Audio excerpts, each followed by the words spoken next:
Thank you again for the opportunity to address the competitive landscape with respect to commercial aviation, the U.S. Export-Import Bank, and our industry's international competition.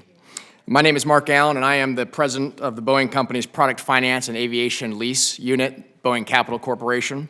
I'm proud to be here on behalf of Boeing, our 168,000 employees, and more than 15,000 U.S. suppliers that support over 1.5 million jobs across the country. We're unique in that 80% of our commercial airplane products are sold overseas, while 80% of our expenditures, just under $50 billion, are made in the United States. As a starting point, it's important to understand that aerospace is a unique industry on the global stage. Unlike other market sectors, it is considered a matter of national prestige, national competitiveness, even national dominance for some. In aerospace, it's not so much companies that compete as it is countries, and all their traditions, aspirations, and occasional grievances. Other countries have seen how aerospace helped the United States become the dominant economic and military power through the 20th century. Likewise, they saw how Europe, with massive state support and direction, along with 3 export credit agencies, created and sustained an indigenous commercial aviation industry virtually from scratch during the 1970s. Today, Canada, China, Russia are all making significant efforts at developing new platforms to compete on the large commercial airplane market, with equally important investments being made in regional jet development in Brazil and Japan. The Chinese aspiration, like the Europeans during the 1970s, is to develop a full family of airplanes, from regional jet to narrow body to eventually wide body airplanes.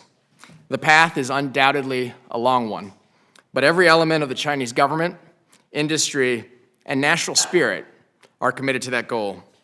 Boeing is very much a partner with China's aviation industry, even as we recognize that our airplanes will also have to compete against COMAC, the Chinese state-owned aerospace firm.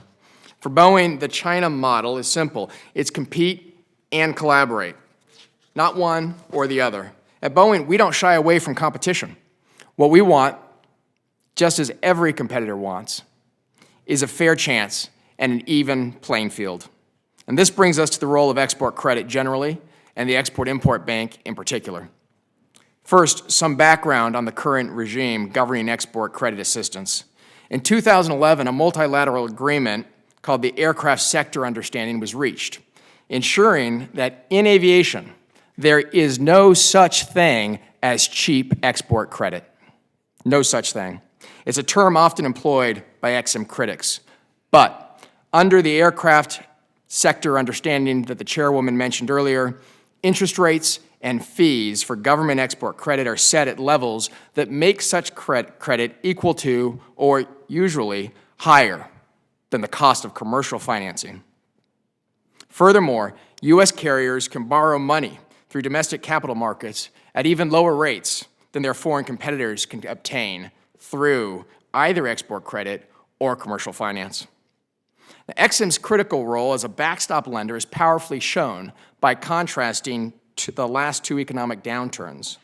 My submitted testimony discusses in further detail how, because EXIM was able to fill the liquidity gap after 2008, Boeing jobs held strong and deliveries to foreign customers continued.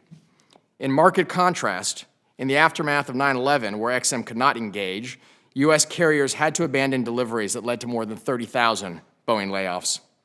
If U.S. export credit is in doubt, airplane customers will likely hedge their bets by turning to companies like Airbus that do have export credit guarantees. And if EXIM goes away, it is predictable Europe and Airbus will use export credit pricing to provide the aerospace industries there an advantage over ours, with China, Russia, and other emerging players to follow. Boeing would then have to offer financing to many customers through my group, BCC, effectively transforming ourselves, as McDonnell Douglas did 2 decades ago, from an aerospace innovation company to a finance company. And this is not a scenario that would happen immediately, but we would get there eventually. And Boeing's workers and the communities we support would pay the price. Now, Congress has an important decision to make in the coming weeks over the position of America in the great global aerospace competition already underway.